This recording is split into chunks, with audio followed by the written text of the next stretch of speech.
Welcome back to the Uncivilized podcast. This is Traver, Boehm, your host. I'm the author of this book, 28 Days in Darkness, and the founder of the Uncivilized movement. And this 6-part series on the darkness is about when you heed a call, you don't quite understand yourself. Now I'm giving you a peek behind the curtain and taking you into the dark with me. So let's dive in. So, guys, this episode, whether you're watching this on YouTube, which please feel free to, or you're just listening to it on the podcast, is all about what the darkness taught me about masculinity, right? Because I was in there for a month, but I was in there as a man. And I think there's some distinctions about how men and women experience a period of isolation, a period of darkness, a period where there's nothing to do. And first and foremost, I can remember, I think I've shared this with you in perhaps some of the past episodes in this series. For the first 8 days, I was bored.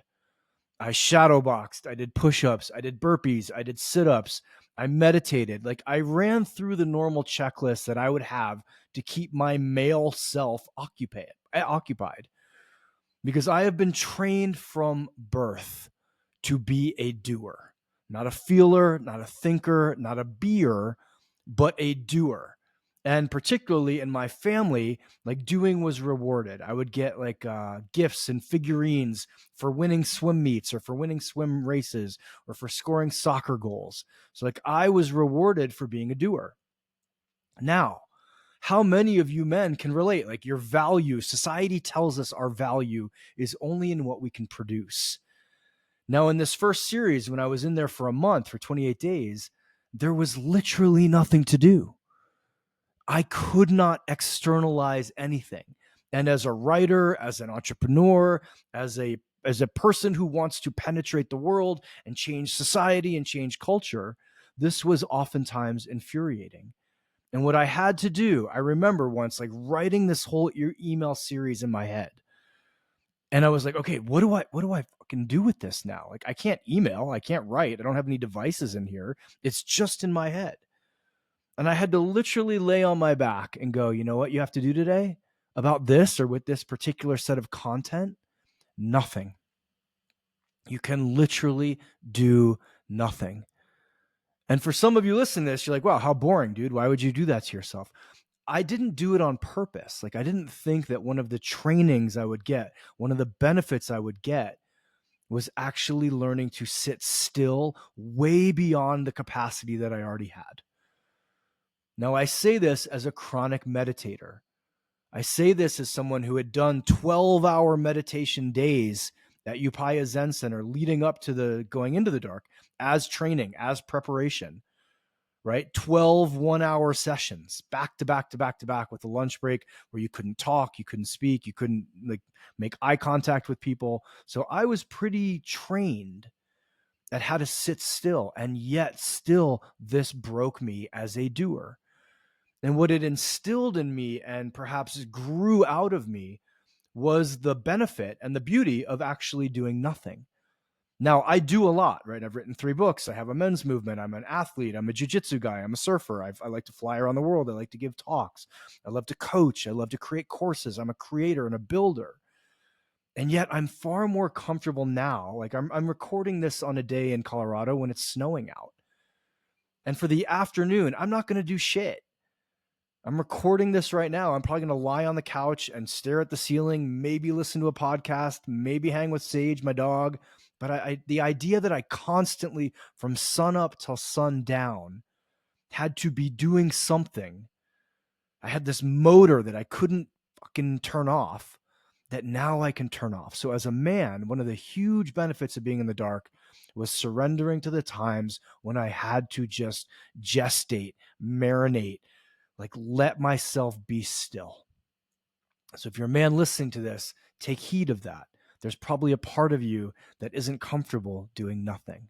Now, the second thing, as a man, I really, really had to lean into discipline, right? Imagine having a full day with nothing to do and then having 5 or 6 things that you could do, right? I could meditate, I could do Qigong, I could work out, I could think about something specific, repeat a mantra, I could shadow box, or I could do nothing. Like no one was in there with me saying, hey man, it's 9 o'clock. Are you going to work out? Hey man, you've eaten breakfast and meditated. It's time to do Qigong. So I really had to lean into self-discipline, one in action, right? And like if I was going to do something that day. And number two, this was really the big one, guys. I hope you hear this, in my own thoughts. Now imagine being alone in a pitch black room for a month and letting your thoughts take over, letting them just bulldoze you. Like think of all the wormholes you could go down. And at the time I was in the middle of a divorce. I lost my ex-wife had lost a pregnancy. We had lost a pregnancy. And I had just left a business that I spent 6 years building and left that community. I had plenty of dark wormholes and of depression, of misery, of sadness, of hatred to go down. I was 9 months, 6, 7 months sober, right? So there was a lot I could go down mentally and had to come back to the idea, you're going to be okay. I've got your back. You're going to be okay. I've got your back. Let's think positive. Let's be grateful. Even though I would let some of the other thoughts trickle in, right, to be with them and sit with them, but I wouldn't let them take me down a negative spiral. So the second thing as a man was really tapping into my own discipline. And now here's the third part, and this is really important as a guy. I also tapped into the fact that there are dark parts of me, that I have a shadow, right? That I like to fight. I like the parts of jiu-jitsu where I win. I like the parts of kink where I dominate. I like being powerful. I like being strong. I like being better than people at things. I like doing shit that other people can't do, right? There's a part of me that's aggressive. It's a part of me that's a hunter. There's a part of me that's healthily predatory. You put me on a jiu-jitsu mat, I'm predatory, right? There's part in business. I'm not predatory, but I want to win. There's a part of me that's in the shadow that if we took a spiritual frame, we'd be like, oh, that's not as enlightened. He needs to go to therapy. He needs to talk to a professional about why he's like that. And that was the indoctrination and the thought process I had in the dark. And then I let myself go to the darkest parts of my being as a man: sexual fantasy, fight fantasy, violence, you name it. I let myself experience it so that I would be in relationship to it. Hear me. I would be in relationship to it rather than pretending that it didn't exist, but some part of it was kind of running my life in the shadows. We all know this. What we suppress comes out sideways. So I'd say the last part as a man was really, really acknowledging and expressing how dangerous I can be, how destructive I can be, how angry and aggressive and violent and predatory and all the things I have the potential to be. And in a man's body, how much more dangerous that makes me in a trained body, right? As a jiu-jitsu guy and a Muay Thai fighter and an MMA fighter and a guy who can shoot a gun and knows how to hurt people.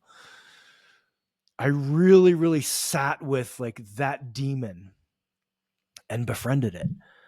And I think I hope every man gets the opportunity to do that. And I know how valuable that is. I wrote about this in the book, that when I came out, I was having a conversation with Jamie Thompson, if any of you know her.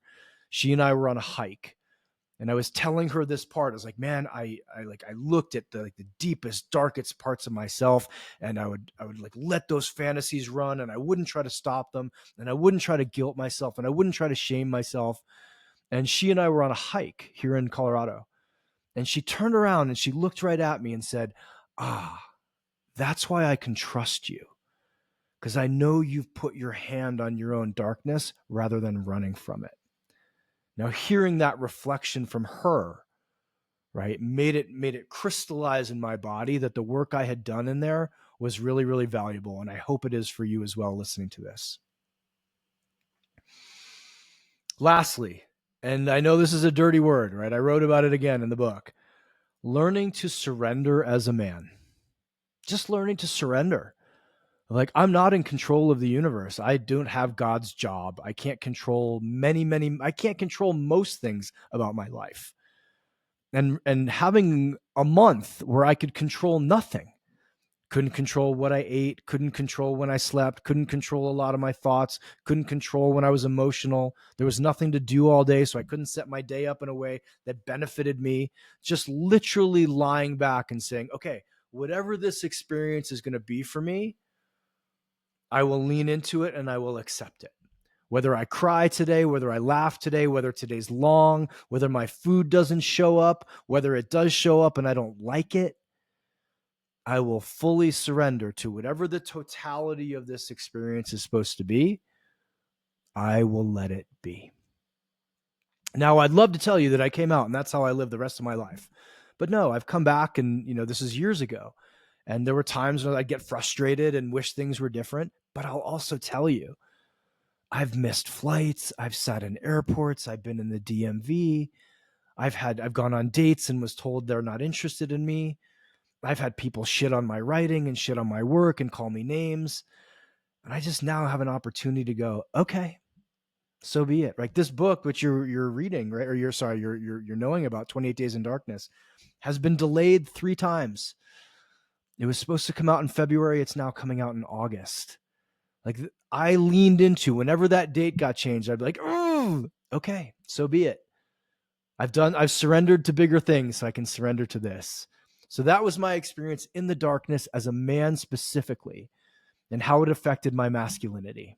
If this episode stirred something in you, please do me a favor, leave me a review and pass this on to somebody else in your life. Help me grow the podcast. And if you're interested in darkness, please get a hold of this book, 28 Days in Darkness. It's out in August, but it's available for pre-sale. You can go to www.manuncivilized.com/28 days. I'll see you next week. Do you want to help support the podcast? I know you do. Perfect. Here's how. Please take 12 seconds, scroll down, slap us with a 5-star review, and share this episode with one person in your life. Think about this. You tip your bartender and he serves you poison. And all I'm doing is pouring soul-stirring truth right into your ears. And if you haven't gotten a chance to grab one of my books, please get a hold of Today I Rise, snag a copy of Man Uncivilized, or get yourself some 28 Days in Darkness. Buy one for yourself, buy one for a friend, and buy one for your ex who's still watching your Instagram stories. I love you. Thank you. Until next time, stay uncivilized.